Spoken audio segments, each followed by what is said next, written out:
Hello, ഞങ്ങളിപ്പോൾ ഈ രാത്രിയിൽ പോകുന്നത് കുറ്റ്യാട്ടൂർ കാവിലേക്കാണ്. കുറ്റ്യാട്ടൂർ ശ്രീ കൂറുമ്പക്കാവിൽ താലപ്പൊലി മഹോത്സവം മാർച്ച് 3, 4, 5, 6 എന്നീ തീയതികളിലാണ് നടക്കുന്നത്. അപ്പോൾ 3-ാം തീയതി തിങ്കളാഴ്ച കാവിൽ കയറി, ഇന്ന് 4-ാം തീയതിയാണ് നമ്മൾ പോകുന്ന ദിവസം. ഇന്ന് കളവും ബലിയും, കളത്തിൽ പണം വെപ്പ് എന്നെല്ലാം പറഞ്ഞാലൊരു പ്രധാനപ്പെട്ട വഴിപാടാണ് അവിടുത്തെ. നമ്മുടെ വീട്ടിൽ പോയി അമ്മേനെയും ശ്രീലക്ഷ്മീനെയും വിമലേച്ചിയും ഉണ്ട് നമ്മുടെ വീട്ടിൻ്റെ അടുത്തുള്ള, അവരെല്ലാം കൂട്ടിയിട്ട് അങ്ങനെ പുറപ്പെട്ട്. ഇത് നമ്മുടെ പഞ്ചായത്തിൻ്റെ അടുത്ത് നിന്ന് കലശെടുക്കുന്ന സ്ഥലമാണ് ഇപ്പം കണ്ടത്. ഇതങ്ങനെ കുറുവോട്ട് മൂലക്കുള്ളത്. കുറ്റ്യാട്ടൂരിൻ്റെ ഒരുപാട് ഭാഗങ്ങളിൽ നിന്ന് ഈ കാവിലേക്ക് കലശെടുക്കലുണ്ട്. എല്ലാ വർഷവും കലശെടുക്കുന്നതാണ്. അങ്ങനത്തെ നമ്മൾ കാവിലെത്തിയിട്ടുണ്ട് കേട്ടോ. വണ്ടി പാർക്ക് ചെയ്യാനെല്ലാം കുറച്ച് ബുദ്ധിമുട്ടുണ്ടായിന്. അതാണ് കാവിൻ്റെ എൻട്രൻസ്.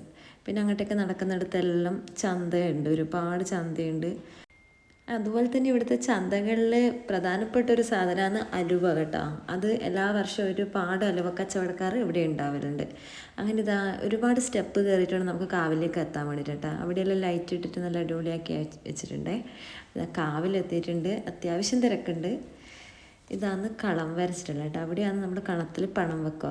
കളത്തിൽ പണം വെച്ച് പ്രാർത്ഥിക്കേണ്ടതാണ് ആ കളം കാണുന്നത്. അതപ്പോൾ കളത്തിൽ പണം വെക്കൽ തുടങ്ങിയിട്ടുണ്ട്. നല്ല തിരക്കുണ്ടായിന്. ആ സമയമാകുമ്പോഴത്തേക്കും കളത്തിൽ പണം വെക്കാൻ വേണ്ടിയിട്ട് ഒരുപാട് ക്യൂ ഉണ്ടായിനെ. അങ്ങനെ നമ്മൾ കുറച്ച് സമയം അവിടെ വെയിറ്റ് ചെയ്ത് നമ്മളും കളത്തിൽ പണമെല്ലാം വെച്ചിട്ടുണ്ടായിന്. അതൊക്കെ കഴിഞ്ഞ് നമ്മൾ കാവിൽ ചുറ്റി ഒന്ന് തൊഴുത് നടന്ന് ഇതാ കണ്ട മൊത്തത്തിലുള്ളൊരു തിരക്ക്. ഇനി നാളത്തെ ദിവസം താലപ്പൊലിക്ക് ഇതുപോലെയൊന്നും ആയിരിക്കില്ല. ഇവിടെയൊന്നും നിൽക്കാനുള്ളൊരു സ്ഥലം പോലും ഉണ്ടാവില്ല, ഫുൾ തിരക്കായിരിക്കും. നമ്മൾ കുറ്റ്യാട്ടൂർക്കാവിലെ താലപ്പൊലി എന്ന് പറഞ്ഞാൽ നമ്മുടെ നാട്ടുകാർക്ക് അതൊരു മഹോത്സവം തന്നെയാണ്. ഒരു വർഷം വെയിറ്റ് ചെയ്തിട്ട് ആ ഒരു മൊമെൻറ്റിന് വേണ്ടിയിട്ട് കാത്തു നിന്ന് അവിടെ 2-3 ദിവസം ആൾക്കാരങ്ങനെ ഉറക്കൊഴിഞ്ഞ് കാണുക, അതിലൊരു ഭയങ്കര ഒരു ഫീലിങ്സ് തന്നെയാണ് കേട്ടോ. എന്താ ഇപ്പോൾ ഈ കാണുന്നത് കളമ്പാട്ടാണ്.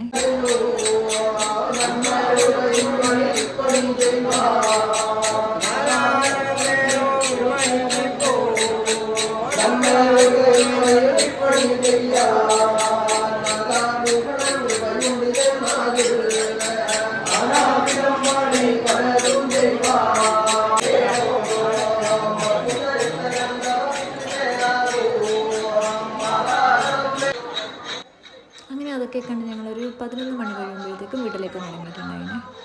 ഇനി നാളെയും നമുക്ക് വരേണ്ടതല്ലേ. നമ്മൾ താഴോട്ടേക്ക് ഇറങ്ങലാന്ന്.